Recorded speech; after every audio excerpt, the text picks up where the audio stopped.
think people like being frightened. I think they like exploring the darker side of humanity and looking into an environment they wouldn't normally, have access to, most likely.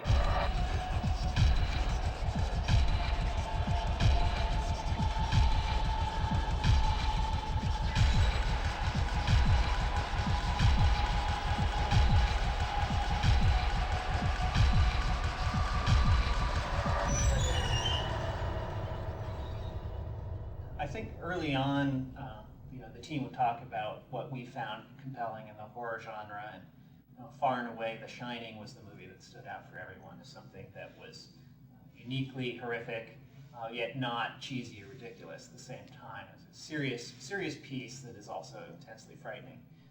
So we really wanted to create that same feeling of you're walking through an environment and then you're seeing visions of things that are, you don't maybe understand right away, but over the course of the whole game, come to create a sort of a full picture of, one man's tortured soul and the horrible historic events that have taken place on this island.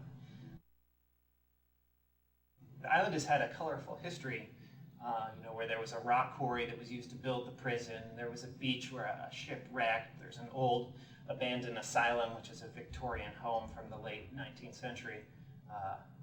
That served two important functions, which was to keep the game environment varied over the course of the game and to allow us to sort of bring out history through recreating different architectural styles, or obviously a rock quarry is going to look very different than a beach and so forth. We would portray the history of the island was to give the player opportunities to find bits of the history as they progress through the game, and in doing so they uncover sort of a more macro vision of the island's nature.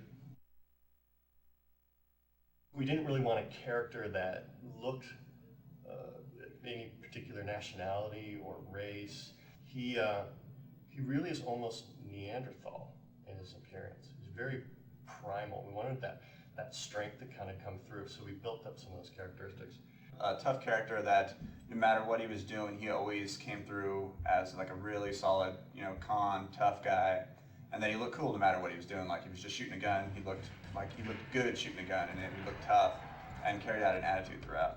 I think the primary thing we wanted to do was make the player feel that though they were in this intensely frightening and life-threatening situation, that they were in control of a character that could make it through if only they were able to manage it themselves. It's not like in some horror movies where the main characters are sort of weak and constantly tripping over roots as they're trying to run away from the guy, and they can just barely manage to survive. Torque is someone who can take on an army of creatures and blast them to bloody bits and then be ready for more.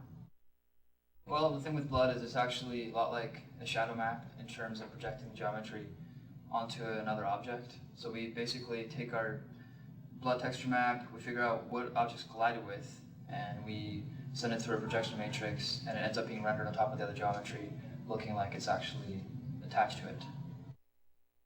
There's actually a whole series of different effects and objects that come into play. We have everything from blood that sprays onto the wall behind you. We have the player actually will have blood spray onto him. He will be covered from face to toe. We have the enemy that you're hitting, of course, gets damaged. You can lose limbs, you can lose your head. It really feels like you're actually doing physical damage to the world. Something that was also important to me was to explore sort of the relationship between corrections officers and inmates. Since it is a prison environment, there's a lot of tension there between these sort of two factions, neither of which has really complete control over the prison. Oh, he won't say. Claims he blacked the whole thing out. A likely story. The needle's too good for him. Filthy inmate, they should all die. A likely story. The needle's too good for him. Filthy inmate, they should all die.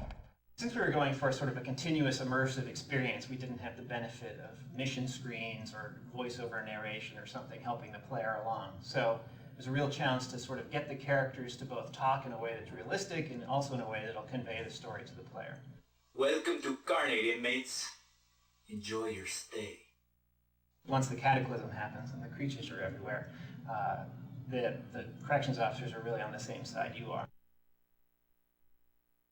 From the beginning, we wanted to stay away from zombies and the more tired horror cliches that everyone's had enough of.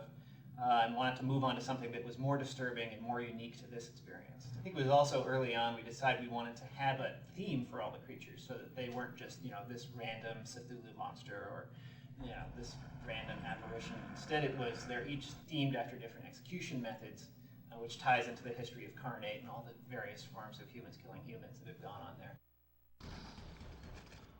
Creatures, we wanted to make them as creepy as possible, make them feel very intimidating and deadly. We had a lot of inspiration for a lot of the creatures from movies like House on Haunted Hill and old Geiger stuff. It really actually fell on probably one of the sickest character designers I've ever met, Ben. So he really tore it up and really was the inspiration for every one of these character designs.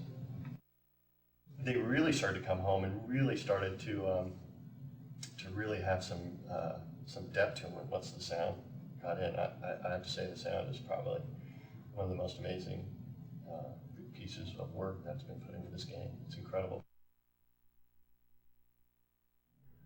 I worked with the composer to come up with sort of a hybrid idea there where we would extract the elements for the music from the sound design.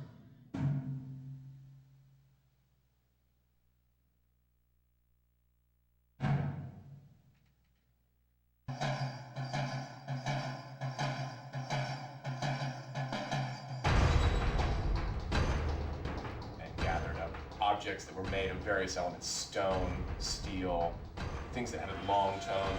We were using aluminum rods that were 10 and 12 feet long and getting them to resonate lengthwise. We were then striking them and getting them to resonate horizontally.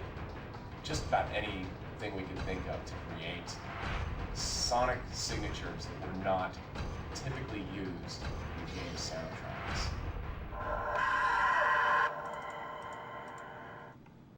The biggest thing I hope the players bring to the game is their own sort of creativity. We've created sort of a world that the player can explore and can see the various historical events, but at the same time we were fairly careful not to explain too much to the player. So there's going to be a lot of sort of connecting the dots and putting your own spin on, well, I think this is what happened here, or understanding Torque's backstory. Different players may see it differently, and that's important since you are Torque going